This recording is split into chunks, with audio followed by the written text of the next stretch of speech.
মা বাবা জোরপূর্বক বিয়ে দিয়ে দিল আমাকে বোবা ছেলের সাথে।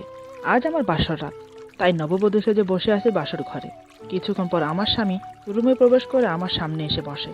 সে কথা বলতে পারে না, তাই চুপচাপ বসে আছে। হঠাৎ যা করলো তার জন্য আমি সত্যি প্রস্তুত ছিলাম না। কল্পনাও করিনি এমন কিছু হবে। আমার নাম নুসরাত জাহান মালা, সবাই আমাকে মালা বলেই ডাকে। ফ্যামিলিতে মা বাবা, 2 ভাই আর আমি। বড় ভাই চট্টগ্রাম চাকরি করে। ভাইয়া বিয়ে করেছেন আজ প্রায় 2 বছর হলো। ছোট ভাই সে আমার ছোট, মাদ্রাসায় পড়ে। আমি ক্লাস 5 পর্যন্ত পড়ে ছেড়ে দিয়েছি। স্কুল যেতে ভালো লাগে না, তাই তার জন্য মা বাবা আমাকে খুব বকেছে, এমনকি মেরেছেও, কিন্তু তাতেও কাজ হয়নি। আমি যাব না তো ব্যাস, সারাদিন চাচাতো ফুফাতো বোনদের সাথে ঘুরে বেড়াই, এটাই আমার কাজ। আমার বয়স 16 বছর, গায়ে ভরা যৌবন। আমি দেখতে শ্যামলা, তবে আকর্ষণীয় চেহারার অধিকারিণী। কয়েক মিনিট তাকিয়ে থাকলে যে কেউ মায়ায় পড়ে যায়। ভালোই দিন যাচ্ছিল, কিন্তু হঠাৎ প্রেম নামক শব্দটা আমার জীবনে এসে সবকিছু ওলটপালট করে দিল। সবার কাছে আদরের পাত্রী থেকে ঘৃণার পাত্রী হয়ে গেলাম। সেই কারণেই মা বাবা আমাকে বিয়ে দেবে বলে সিদ্ধান্ত নিল। তাদের চোখে আমি অন্যায় করেছি, তাই শাস্তি স্বরূপ আমার বিয়ে একটা বোবা ছেলের সাথে ঠিক করলো। ওইদিকে যার জন্য আমার এই সর্বনাশ, সে এখন আমার থেকে মুখ ফিরিয়ে নিয়েছে। বিশ্বাস উঠে গেছে ভালোবাসা থেকে। জীবনের সবচেয়ে বড় ভুল হলো আমি তাকে বিশ্বাস করেছি। তাকে বিশ্বাস করে সব উজাড় করে দিয়েছি। আমার বলতে আমার মাঝে কিছুই নেই। মা বাবা তাড়াহুড়ো করে বিয়ের তারিখ ঠিক করে। আগামী শুক্রবার আমার বিয়ে। অনিচ্ছা সত্ত্বেও আমাকে এই বিয়ে করতে হবে। এদিকে ভালোবাসার ধোঁকা খেয়ে আমার হৃদয় খণ্ড বিখণ্ড হয়ে গেছে। তার উপর জোরপূর্বক বিয়ে। আমি আর পারছি না, কি করব? কেউ বুঝতে চাইছে না আমার দুঃখ। বাড়ির সবাই বিয়ের আয়োজন নিয়ে ব্যস্ত, আমার দিকে কারোর খেয়াল নেই। দেখতে দেখতে বিয়ের দিন চলে এলো। কাল গায়ে হলুদ গিয়েছে, আজ বিয়ে। সবাই ধুমধামের সাথে অনুষ্ঠান পালন করছে, কিন্তু আমার মুখে খুশির লেশ মাত্র নেই। চোখ দিয়ে টপ টপ করে জল গড়িয়ে পড়ছে। অসহায় লাগছে নিজেকে। আজ আমার আপনজন সব পর হয়ে গেছে। আমার স্বামীর নাম মোহাম্মদ মনির ইসলাম। দেখতে হ্যান্ডসাম, ভদ্র। শুধু সমস্যা একটাই, সে বোবা, কথা বলতে পারে না। ফ্যামিলিতে মা বাবা, 3 ভাই আর 1 বোন। আমার স্বামী মেঝো। বিয়ের আগে মনিরকে দেখিনি আমি, বিয়ের দিন দেখেছি। সে খুব খুশি তার বিয়ে হচ্ছে। হাতের ইশারা করে অনেক কথা বুঝিয়ে বলছে। সেটা দেখে আমার ফ্যামিলির মাঝে অনেকজন লুকিয়ে লুকিয়ে হাসছে। কেউ কেউ এটাও বলছে, এই বোবা ছেলের সাথে মালা কিভাবে সংসার করবে? কোথাও গেলে ওর মানসম্মান থাকবে? আরও নানান রকমের কথা। আমি শুনেও না শোনার ভান করে রইলাম। বিয়েতে কোনো সমস্যা হলো না। সবকিছু শেষ করে বিদায় নিয়ে শ্বশুরবাড়ি চলে এলাম। আমার সাথে আমার বড় ভাবি এসেছে। সে আমাকে ক্রমশ সান্ত্বনা দিয়ে যাচ্ছে, নতুন করে শুরু করার উৎসাহ দিয়ে যাচ্ছে। এই বাড়িতে আসার পর দেখলাম দলে দলে এসে আমাকে দেখে যাচ্ছে। বোবা ছেলে কেমন মেয়ে বিয়ে করেছে সেটাই দেখছে। এদিকে মনির খুব এক্সাইটেড, আমাকে বিয়ে করে ও যেন স্বর্গ হাতে পেল। ওকে দেখলে সেটাই বোঝা যাচ্ছে। সবাই বলল আজ আমাদেরকে বাসর ঘরে দেবে, তাই ফুল দিয়ে রুম সাজাচ্ছে।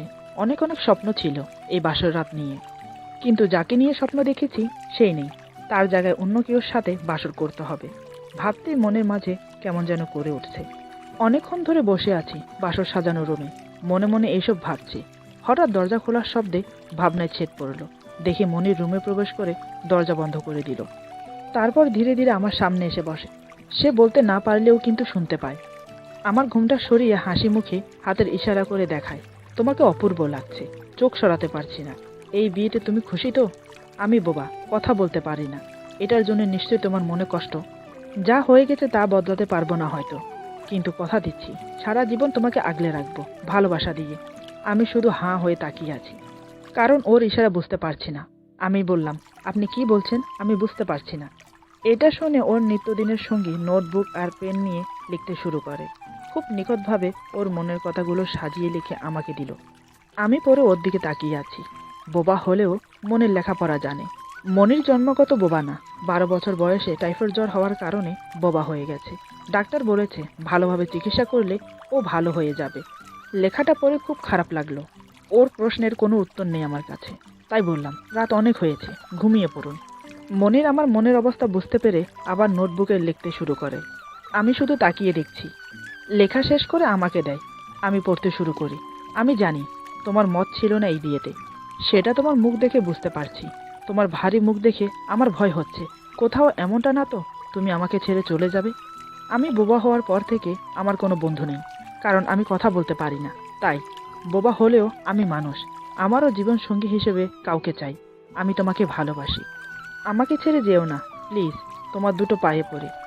লেখা পড়ে করুণ দৃষ্টিতে তাকাই ওর দিকে, দেখি ওর চোখে পানি। হঠাৎ আমার পা জড়িয়ে ধরে ফুপিয়ে কেঁদে ওঠে। আমি আশ্চর্য হয়ে গেলাম ওর কাণ্ড দেখে, ছোট বাচ্চার মতো কান্না করছে। আমি বললাম, কি করছেন আপনি? আমার পা ছাড়ুন। মনির ইশারাতে বলে, আগে বলো তুমি আমাকে ছেড়ে যাবে না। আমি বললাম, আমি কথা দিচ্ছি আপনাকে ছেড়ে কোথাও যাব না, এবার অন্তত পাটা ছাড়ুন। মনির আমার পা ছেড়ে দেয়। আমি বললাম, আমাকে কেন পাপীর ভাগিদার বানাচ্ছেন? আমার পা ছুঁয়ে আর কখনো এমন করবেন না। মনির মাথা নেড়ে ঠিক আছে সম্মতি জানায়। আমি বললাম, দেখুন আমাকে একটু সময় দিন নিজেকে স্বাভাবিক করতে। মনির ইশারা করে বলে ওকে। আমি বলি, রাত অনেক হয়েছে, এবার ঘুমিয়ে পড়ুন। এই কথা শুনে মনির আবার নোটবুক নিয়ে লিখতে বসে। সে লেখে, আমার মাথায় হাত বুলিয়ে না দিলে আমার ঘুম আসে না। মা হাত বুলিয়ে ঘুম পাড়াতো, এখানে তো মা নেই, তুমি কি হাত বুলিয়ে দেবে? আমাকে দিতেই পরে বললাম, ঠিক আছে আসুন আমি হাত বুলিয়ে দিচ্ছি। আমার কথায় হাসি মুখে শুয়ে পড়ল। আমি অনিচ্ছা সত্ত্বেও হাত বুলিয়ে দিচ্ছি। কিছু করার নেই, সে এখন আমার স্বামী, ছেড়ে যেতেও পারবো না। যাব কোথায়? মা বাবা বলে দিয়েছে, কোনো কিছু হলে এ বাড়িতে আসার চেষ্টা করো না। এই বাড়িতে শুধু স্বামীর সাথে আসতে পারবে, ব্যাস। এদিকে মনির আমার হাতের ছোঁয়া পেয়ে ঘুমের দেশে পাড়ি দেয়। আমি ওর নিষ্পাপ মুখের দিকে তাকিয়ে আছি। ওকে দেখলে কে বলবে ও বোবা, কথা বলতে পারে না। এতটা মায়া ওর মুখে, কয়েক মিনিটের জন্য নিজের অস্তিত্ব হারিয়ে ফেলেছি ওর মাঝে। ওর মাঝে নিজেকে খুঁজে বেড়াচ্ছি। কিছুক্ষণ পর সম্বিত ফিরতেই বুঝতে পারলাম কল্পনায় হারিয়ে গেছি। বাস্তব ততটা সহজ না, একজনকে ভুলে অন্য আরেকজনকে মনের জায়গা দেওয়া। আর ভাবতে পারছি না, রাত অনেক হয়েছে। মাঝে পেলেও রেখে অন্য পাশে শুয়ে পড়লাম। সকালে ঘুম থেকে উঠে দেখি মনির হাত পা ছড়িয়ে শুয়ে আছে, গভীর ঘুমে মগ্ন। ওকে দেখে এটা বুঝতে পারলাম ওর ঘুম খুব ভারী। আমি উঠে ফ্রেশ হয়ে নিলাম। নতুন বিয়ে হয়েছে তাই আমাদের দুজনের নাস্তা ঘরে পাঠিয়ে দিল। কিন্তু এখনো মনির ওঠেনি। 11টা বেজে গেছে, তাই আমি বাধ্য হয়ে ওকে ডাকি। এই যে শুনছেন, সকাল 11টা বাজে, উঠবেন না? কিন্তু না, কয়েকবার ডাকাতেও কাজ হলো না। তারপর গায়ে হালকা একটা ধাক্কা দিয়ে ডাকতেই কাজ হলো। মনির চোখ খুলে আমাকে দেখে অবাক, ঝটপট উঠে বসে। আমি বললাম, 11টা বাজে, ফ্রেশ হয়ে আসুন, নাস্তা করবেন। মনির ইশারাতে আমাকে বলল, তুমি নাস্তা করেছো? সম্পূর্ণ ইশারা না বুঝলেও মাঝে মাঝে একটু বুঝি। আমি বললাম, না, আপনার জন্য ওয়েট করছি। মনির কানে ধরে ইশারা করে, ভুল হয়ে গেছে, সরি। আমি বললাম, কোনো ব্যাপার না, নাস্তা ঠান্ডা হয়ে যাচ্ছে, আপনি ফ্রেশ হয়ে আসুন তাড়াতাড়ি। মনির দেরি না করে ওয়াশরুমে চলে গেল। কিছুক্ষণ পর ফ্রেশ হয়ে আসে।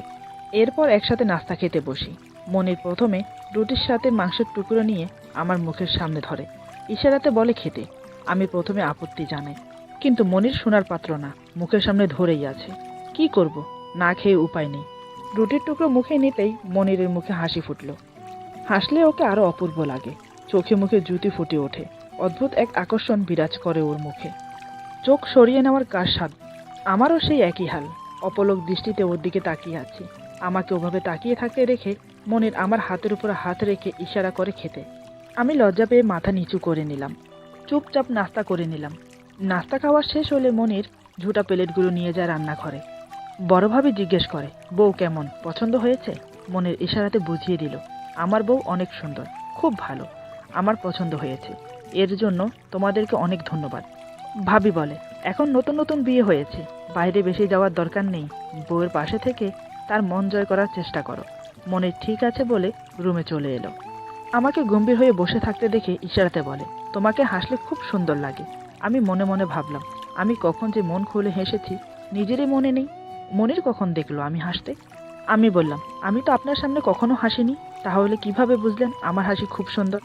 মনির বুকে হাত রেখে ইশারাতে বলে, তোমাকে মন থেকে ভালোবাসি, তোমাকে নিয়ে কল্পনা করি, সেই কল্পনাতে তোমার হাসি মুখটা ভেসে ওঠে, তাই বুঝতে পারি তুমি হাসলে কতটা সুন্দর।